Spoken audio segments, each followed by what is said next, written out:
Nesta manhã de domingo, dia 29 de março, Brasília atravessa um incêndio invisível que as labaredas da verdade estão tornando impossível de ignorar. Alexandre de Moraes, o homem que se julgava o senhor absoluto do destino da nação, acaba de ver Sua Majestade cair por terra em um cenário de colapso total. O que antes era uma posição consolidada, hoje é cercado por um pânico ensurdecedor nos corredores do STF, com ministros aos prantos e o sistema em frangalhos, diante do que está sendo chamado de o maior ponto de inflexão da história do judiciário brasileiro. O xerife perdeu o distintivo e o pânico tomou conta do terceiro andar do Supremo, onde o clima é de salve-se quem puder. O cerco final se fechou e o nome de Daniel Vorcaro, o dono do Banco Master, virou o pesadelo pessoal de Moraes. Fontes protegidas confirmam que Vorcaro não apenas sinalizou a intenção de colaborar, mas já entregou documentos e provas que transformaram a vida pública do ministro em uma tragédia em tempo real. O pânico é total porque o que Vorcaro revelou atinge diretamente o coração do consórcio, expondo uma promiscuidade entre o juiz e o banqueiro que o sistema jurou que jamais viria à luz do dia.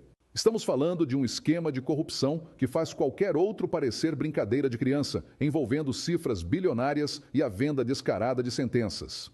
A verdade é que Alexandre de Moraes não tem mais para onde fugir.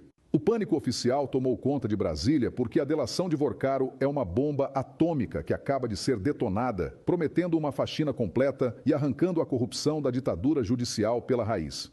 Enquanto a esquerda treme e tenta se blindar, o mundo assiste ao desmoronamento de um castelo de vidro construído em cima da perseguição política e do abuso de poder. O reinado de terror acabou e o que sobrou foi o desespero de quem vê a cela da Polícia Federal cada vez mais próxima. O sistema está sangrando e a conta finalmente chegou para quem achava que a toga era um escudo eterno para a ilegalidade. Eu sou Augusto Linhares, você está no Brasil em Linha Reta. Se você quer fazer com que a verdade chegue ainda mais longe, deixe seu like e se inscreva no canal. O que eu vou te mostrar agora é o fim melancólico de um império que desafiou a liberdade do povo brasileiro. Mas não para por aí, porque o buraco é muito mais embaixo. A Polícia Federal já identificou pagamentos ocultos de Daniel Vorcaro para Alexandre de Moraes, que humilham o já escandaloso contrato de 129 milhões de reais da sua esposa, Viviane Barci. Os investigadores estão com um relatório apocalíptico nas mãos, detalhando fluxos financeiros que irrigavam o entorno do ministro e seus filhos.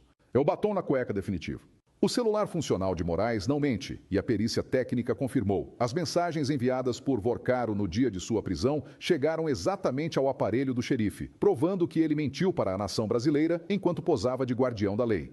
A empresa de telefonia entregou os dados e não há como negar o contato direto com o banqueiro no momento em que ele deveria ser preso. Enquanto isso, o pânico do ditador é visível em cada manobra desesperada.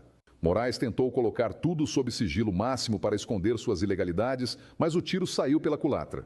Ele chegou ao ponto de mandar evacuar o prédio do STF sob uma suposta suspeita de vazamento de gás, mas o que circula nos bastidores é que aquilo foi pânico puro diante da iminência de provas que não podem mais ser abafadas. O sistema está colapsando e até ministros como Fachin já pregam a autocontenção, se recusando a afundar abraçados com Moraes nesse Titanic judicial que acaba de bater no iceberg da verdade. O racha interno no Supremo é total e a ala liderada por Moraes e Gilmar Mendes está cada vez mais isolada, cercada por colegas que não querem herdar o crime de advocacia administrativa. E a pressão internacional de Donald Trump e Elon Musk foi o golpe de misericórdia. O ultimato americano prometendo sanções pesadas contra quem auxilia a tirania de Moraes deixou a cúpula do PT e do STF com as pernas bambas. O Departamento de Estado americano já avalia a aplicação da Lei Magnitsky, o que congelaria os bens do ministro em todo o mundo. Foi por puro medo desse cenário e de uma catarse social que Moraes foi forçado a recuar e aceitar o parecer da PGR pela prisão domiciliar para o capitão Jair Bolsonaro. Não foi humanidade, foi cálculo político de quem sabe que o chão desapareceu. A volta de Bolsonaro para casa é a nossa primeira grande vitória contra o sistema que agora tenta sobreviver ao seu próprio veneno. Eles sentem o cheiro do fim. O desespero atingiu também o Palácio do Planalto. Lula vê sua popularidade derreter, especialmente entre os católicos e a classe média, enquanto o escândalo do Banco Master contamina todo o governo petista. O sistema já começou a recalcular o custo de manter Lula e Moraes no poder, percebendo que eles se tornaram pesos mortos que afundam o consórcio. A delação de Vorcaro, que agora ocupa a mesma cela onde Bolsonaro ficou, na PF, é a prova de que a justiça divina tarda, mas não falha. Ele está de caneta na mão, entregando os 50 bilhões de reais desviados do Fundo Garantidor de Crédito e os nomes de quem recebia as ordens no judiciário. A máfia do Master operava dentro do governo Lula com reuniões fora da agenda e agora todos os envolvidos estão em pânico. O desfecho desta história está sendo escrito agora com o sangue político de quem ousou rasgar a Constituição. A tragédia de Alexandre de Moraes é o sinal de que a liberdade está sendo restaurada no Brasil.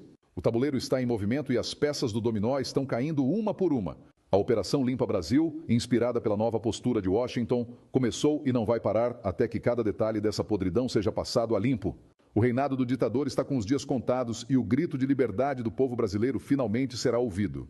O sistema achava que era eterno, mas esqueceu que ninguém está acima da lei e da vontade soberana da nação.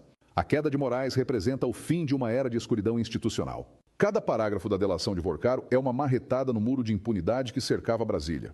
Estamos vendo a história ser feita diante dos nossos olhos e não há mordaça ou sigilo que consiga segurar a explosão da verdade que está por vir. A ditadura judicial perdeu o fôlego e agora enfrenta o julgamento das ruas e das provas materiais. O tempo da arrogância acabou e o tempo da justiça real começou.